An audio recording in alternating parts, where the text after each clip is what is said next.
পবিত্র রমজানের মধ্যেই গাজায় সব ধরনের পণ্য সরবরাহ বন্ধ করে দিয়েছে দখলদার ইসরায়েল। বেশ কিছুদিন ধরেই গাজায় আর কোনো পণ্যবাহী ট্রাক প্রবেশ করেনি।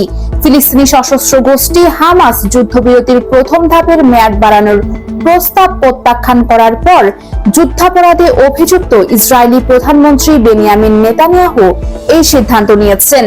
আর পণ্য সরবরাহ বন্ধের পরই গাজায় হঠাৎ করেই বিশৃঙ্খল পরিস্থিতির সৃষ্টি হয়েছে বলে জানিয়েছেন সংবাদ মাধ্যম আল জাজিরা। তারা বলেছে সেখানকার মানুষ ময়দা রুটি যা পারছে তাই খুঁজছে, যেন সারাদিন রোজা রাখার পর অন্তত ইফতার করা যায়। আল জাজিরা আরো জানিয়েছে পণ্য সরবরাহ বন্ধ করায় গাজার মানুষ আবারও না খেয়ে থাকার শঙ্কায় পড়েছেন।